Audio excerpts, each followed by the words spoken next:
श्री सुखदेव जी समझाते हैं उत्तरानंदन परीक्षक, सुबह से शाम का दर्द हो गया, बात ये नहीं बन पाई कि विवाह कहां कर दिया जाए। अंत में ही उठ करके खड़ा हो गया, महाराज की जय हो, खुश रहो। हमारी समझ में बहन रुक्मिणी का विवाह कन्हैया से कर दिया जाए। भीष्मक महाराज बोले ये तो तुमने मेरे मुंह की बात छीन ली, यही इच्छा थी मेरी कि मेरी बेटी का विवाह कन्हैया से हो जाए। अगर कन्हैया हमारे रिश्तेदार हो जाएंगे तो जीवन धन्य हो जाएगा। इतनी बात नहीं हो पाई, तब तक रुकम उठ करके खड़ा हो गया। बेटी को नहीं, कन्हैया से विदा कर दिया आपने तो यह वहां रहना है, खून बहेगा खून। इतनी कह करके उठ करके चल दिया। भीष्मक बोले मैंने तो पहले कह दिया था अगर तुम्हारी नजर में कोई लड़का है तो तुम बताओ। रुक्मिणी के यहाँ मेरी नजर में लड़का है, बताओ तो बेटा को है। शिषपाल, शिषपाल कहाँ के? चंदेरी के। भीष्मक महाराज बोले बे तो लला तुम्हारे साले लगते हैं। तो क्या हुआ? बोले मेरा मतलब ये है कि साले से विदा कर देगा। बोला क्यों नहीं कर दूंगा, जब वो अपनी बहन का रिश्ता मेरे साथ कर सकता है तो मैं क्यों नहीं कर सकता? लला बे तुम्हारे साल लगता है। तो कहेगा जब हम उन्हें कहीं लगा करें तो हम तो जीजा कैसे करेंगे, और जब बे हमारे ना करें तो हम तो जीजा कैसे करेंगे? रुक्म ने जान ली पिताजी की बुढ़ापे में बुद्धि बिगड़ रही है, कौन बहन रुक्मणी को हाथ में करुआ के हाथ में न दे दें। ऐसा सोच करके पंडित जी के जोड़ा गो, पंडित जी हाँ ब्याह चाहती हो? ब्याह किनको? हमारी बहन रुक्मणी को ब्याह है। लला पर लड़का को नाम का जैसे ब्याह होगा शिषपाल। शिषपाल कहाँ के? चंदेरी के। हाँ हाँ। लला फिर तो तुम्हारे सारे लगते हैं। तो क्या हुआ? तुम नातेदारी ढूंढ रहे के ब्याह छांट रहे? विचार करो, बात तो सही है, बात तो सही है, हमें तो ब्याह छांटना है। आज पंडित जी लंबी लंबी पतला फैला के बैठी है, ब्याह छांटने को तैयार रहे। अरे कई पुरानी जोत से आई,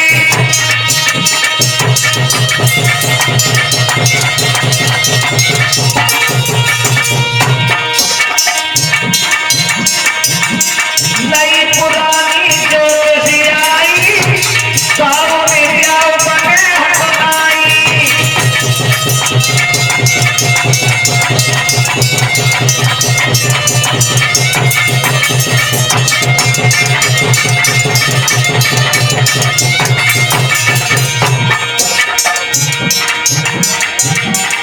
नई पुरानी पत्रा पट पट के देखे,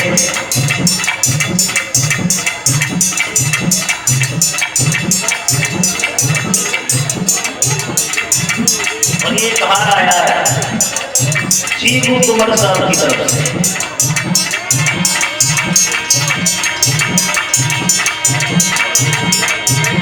कोई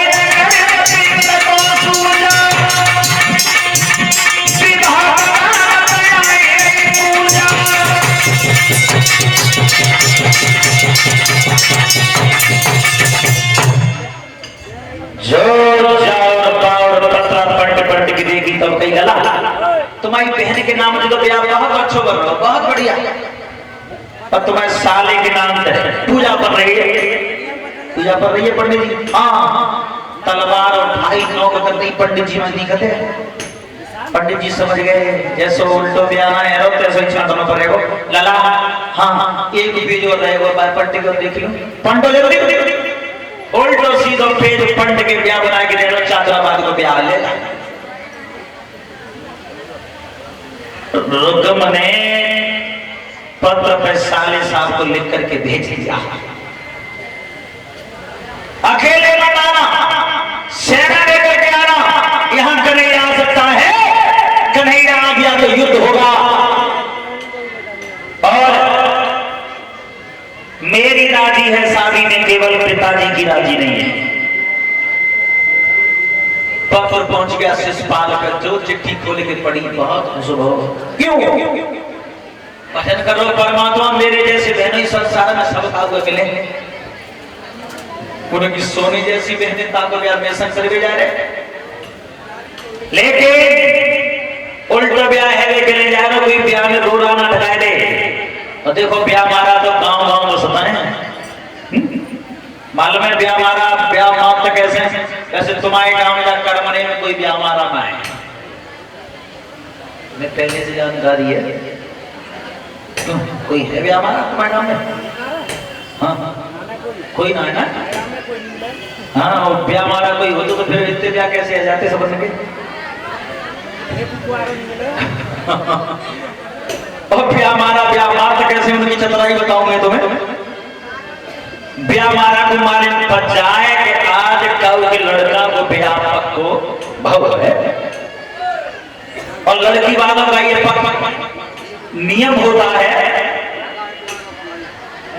जब तक ब्याह पक्को ना है जाएगा तब तक कोरा लड़की बाए लड़का बाए के नाम नहीं तो और भेंट बट रही हो और लड़की पक्ष के बैठे भोजन कर रहे हो और ब्याह मारा ताकन गली तो मैं वैसे कब न जाए और बाबा हैरान है कि जरूर जाके लड़का के बाप से जाके हाथ जोड़े के गौरे राम राम राम राम भैया पीछे से कही भैया हाँ अब की बार गवर्नमेंट ने बहुत बड़ा रूल निकाला है क्यों का है वो भैया 200 रुपया पूछ पर टैक्स लगा दिया है पर चिंता मत करना ना तुम पे पूछ ना हम पे पूछ फिर लड़की वाले सोच रहे थे भैंसियां कटा वो लड़की मांग लेंगे बात तो रुकमने जा गई उल्टा ब्याह है वे जा चार ना पहले बरना बन के सेना लेके आगे कुंदनपुर में और रुकमणी की भाभी ने कही रुकमणी से आई लगी हाँ बैठो चौकी पे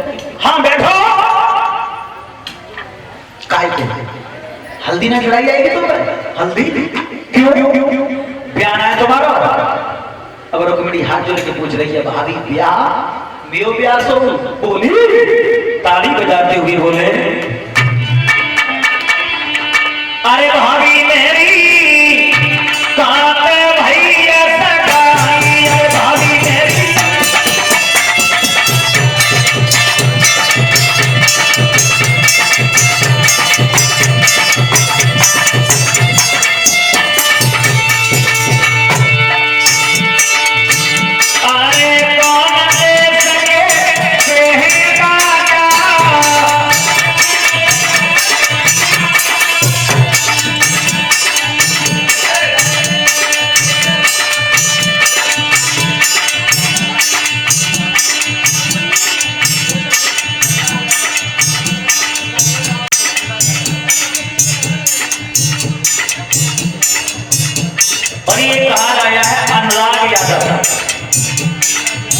कामना करते हैं सदैव समाज का सम्मान मिलता रहे सब गुट्टी बनी रहे कौन दे सके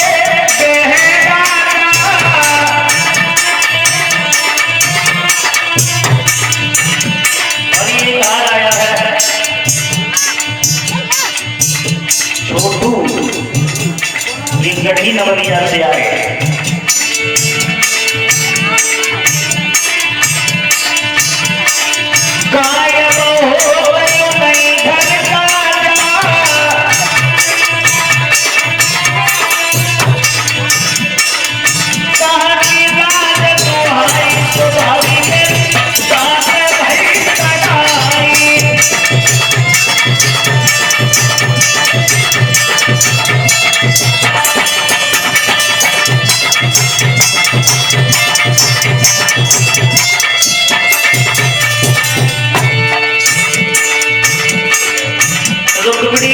भाभी यहाँ ब्याह करते हो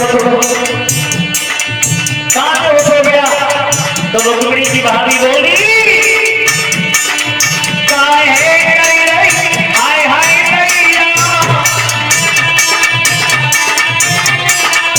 तेरा पति मेरा है भैया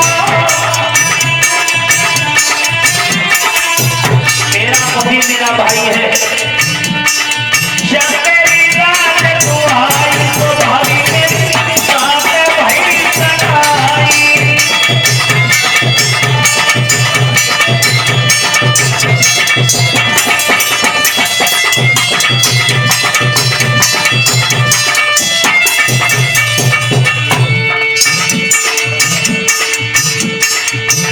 तेरा पति तेरा भाई है देवी को राजा और एक बड़ी अजीब बात कही रुक्मिणी की भाभी ने रुक्मिणी से कौन सी बोली आज चल नगद होगी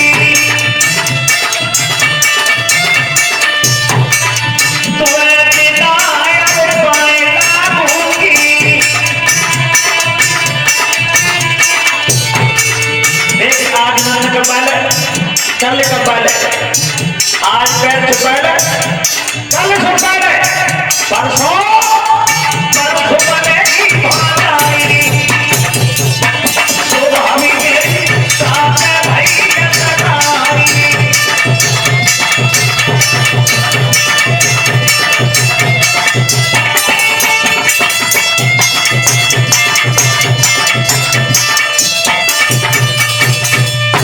देख आज नंद कपाल है, कल कपाल है, आज पैर छुपा ले, कल छुपा ले, परसों पैर छूना कट्टम कट्टा बराबर की है जाएगी, हो जाएगी, बन जाएगी मेरी।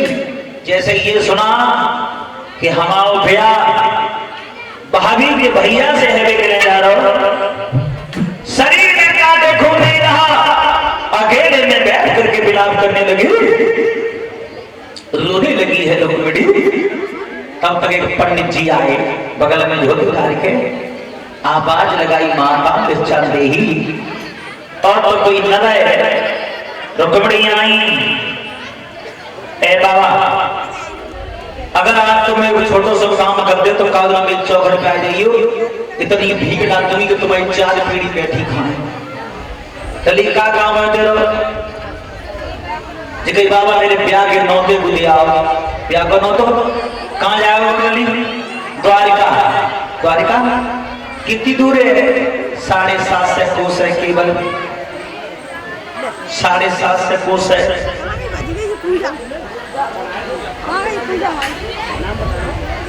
और ये 50 रुपया हमारे करीब आए हैं पूजा बेटी की तरफ से, कामना करते हैं सदैव समाज का सम्मान मिलता रहे। पंडित जी बोले एक बात जरूर कहूंगा बेटा, तेरे भजवैया जवान दो पट्टा डोड़ो कौन जाएंगे हम?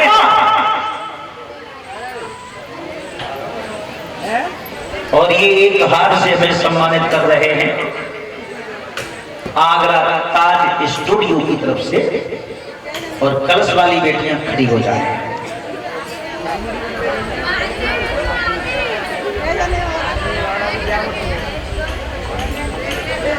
पंडित जी बोले थे भजवैया जवान खूब पट्टा डोड़ो, लली सांझ को खाए तो सवेरे की पतौना है, और सवेरे को खाएंगे की पतौना है, चंता ले रहा है, हम कौन जाएंगे? रुक्मिणी ने कही मोर तो माल में पहुंच जाओगे। कलश वाली बेटियां खड़ी हो जाए। पंडित जी बोले अगर मैं माने तो पत्र लिख रहे। आज रुक्मिणी कन्हैया के लिए पत्र लिखती है।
ये कहा।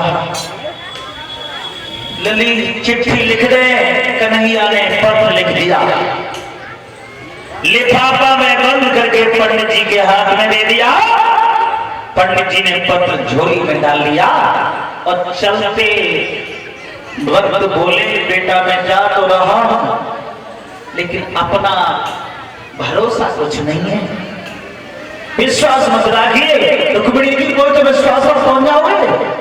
पंडित जी ने नगर से बाहर निकले, बगीचा गए, सो पेड़ के नीचे बैठ गए छाए में, ठंडी ठंडी हवा लगी सो सोए। कन्हैया विचार कर रहे, नौ तो आ तो, लेकिन नौ के बाद सोए गए। योग माया के सहारे से सो गए पंडित जी। कुंदनपुर के बाग से उठवाए ले और द्वारका के बगीचा में धरवाए। सब रात सोबत निकल गई पंडित जी को। सवेरे बहुत से ऊंचे चढ़े आए, तब बड़बड़ाए के आंख खुली, जगे और माली बाल को दिखाता हुआ बढ़ा आगे। पंडित जी का देख रहे,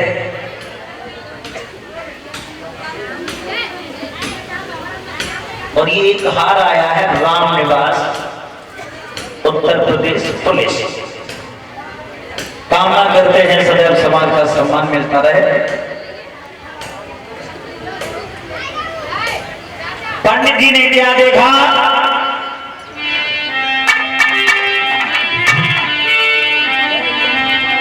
अरे सूरज ऊंचा चढ़ आया, अरे सूरज ऊंचा चढ़ आया, और राम जी होई बाग में, हरी हरिया होई बाग में।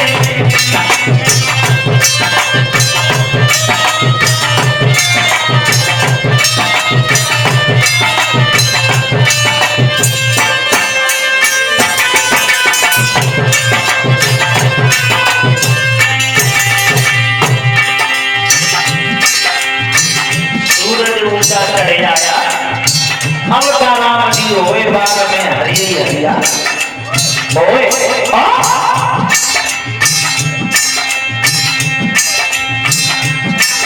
और पंडित जी माली से क्या बोले, भैया अरे कितनी दूरी है पुलिस द्वारिका, कितनी दूरी है पुलिस द्वारिका, होई बाग में, हरी हरिया होई बाग में।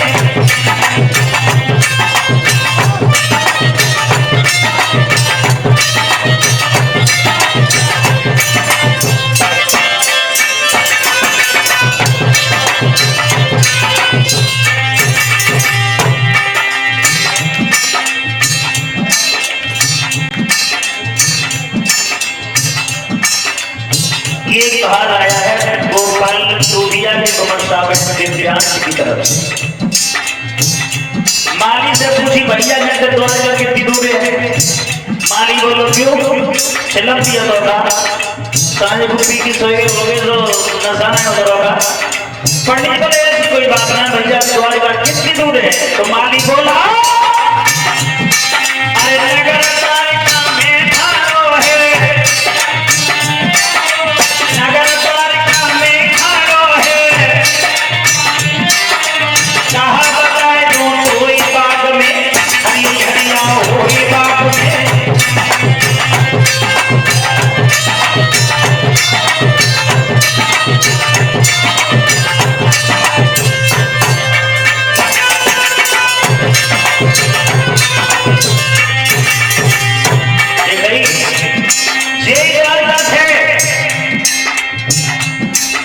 पंडित जी विचार कर द्वारिका और सोए तो हथे कुंदनपुर के बाग में, यहाँ कैसे आए? विचार कर रहे, अरे कुंदनपुर में हम सो गए, कुंदनपुर में हम सो गए, यहाँ को लाए होई बाग में, हरी हरिया होई बाग में।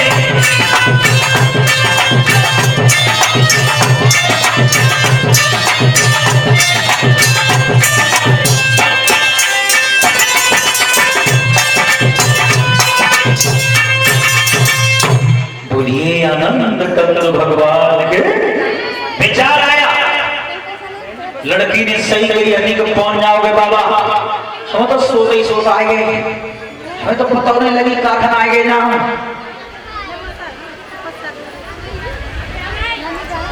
भैया यही द्वारिका है। मानी बोला हाँ यही द्वारिका है। तो भैया यहाँ के राजा, यहाँ के राजा है कृष्ण छे। पंडित जी विचार कर रहे आए तो द्वारिका में गए, पर 6 द्वारिकाएं 6 कन्हैया आए। अब इतना ही ना मालूम भेजे कौन सी में। मानी बोला घबराओ नहीं, तुम्हारे यहाँ है कहता, हमारे यहाँ 6 कहता है यही है द्वारिका।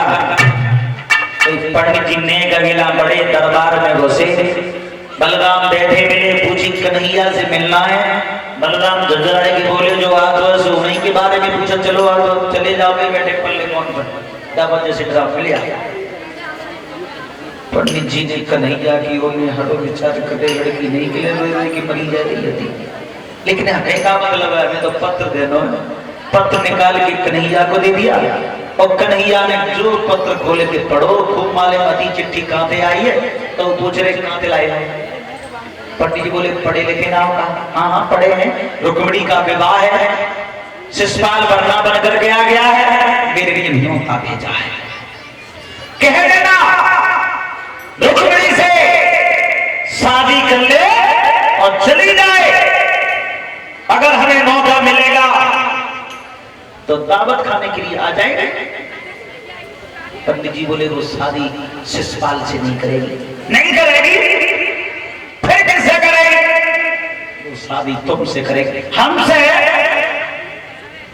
हाँ, और आप न गए तो जहर खा करके मर जाएगी, लेकिन विवाह किसी से नहीं करेगी। बहुत बड़ी विडंबना है ना, हमें जाना होगा। पंडित जी बोले बिल्कुल जाना पड़ेगा। और न गए तो प्रभु बोले, पंडित जी ताली बजाते हुए बोले, आरे रुक्मिणी मर जावेगी जो नहीं गए जमानिया।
शिव भगवान की ये कहा वो विवाह तुमसे करेगा। कन्हैया बोले तो जाना पड़ेगा, बिल्कुल जाना पड़ेगा। कन्हैया बोले पंडित जी हाँ खांसी आते है? बोले असली के नकली? बोले कैसे हो? हाँ तो बलराम भैया से कहना जा करके कि हम जा रहे हैं और जैसे ही वो विदा कर दे तो 4 कदम धरियो अकेला और सोई घुंट में बैठा करके खुल करके बैठ जाओ। इतना काम तुम करते हो, यहाँ से आगे की जिम्मेदारी हमारी है। बलराम के द्वारा पहुंचे पंडित जी बोले अब तो हम जाएंगे। बलराम बोले अभी हाल ही चलते हैं। बोले जाना पड़ेगा। बलराम बोले वैसे भी हमें समय नहीं मिल पाता है, ब्राह्मणों की सेवा करने का, संत महात्माओं की सेवा करने का आज अवसर मिल गया है, तो आप रात रुक जाते, सुबह चले जाना। बलराम बोले सो नहीं, जरूरी काम से आए, जरूरी काम से जाना है। फिर बलराम ने रोके उन्हें।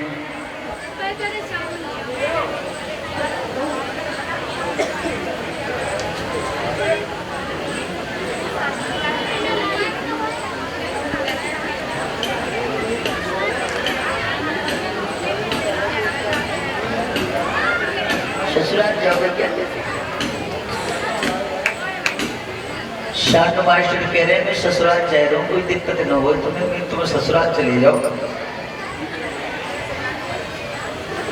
रक्षाबंधन का क्या करोगे ससुराल में भैया? मैडम को आदेश हुआ। अच्छा पूरो भागे जाए हैं, पेट्रोल के पैसे को पूरा नहीं ले लेते।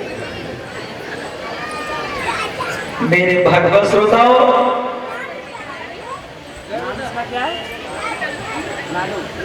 बलराम ने फिर जाना नाई गई अगर जानो है तो देखो कोई रिश्तेदार आ जाए घर और बे जायदे की जिद करें तो 10 रुपया पकड़ाए दे और कौन नहीं करता।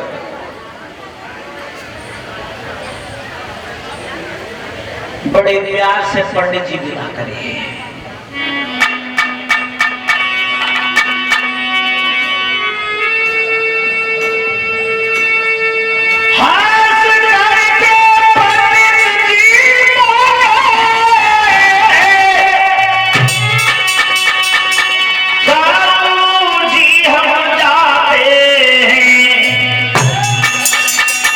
समझ दिया इकट्ठे होकर ब्राह्मण को विदा कराए।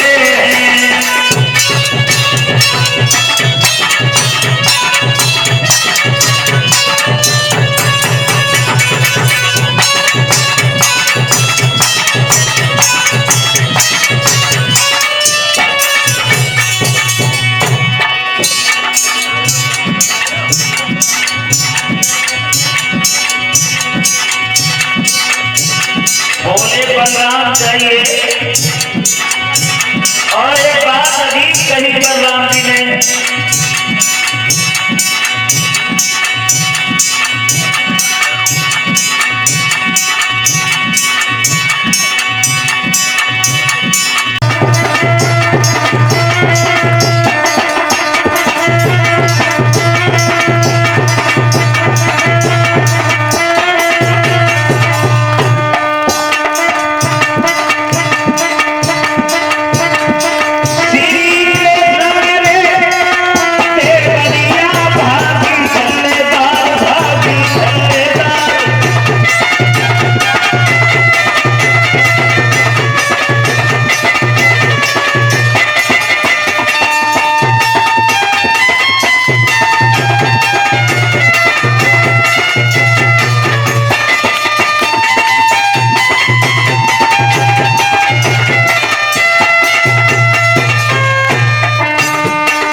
बोलिए आनंद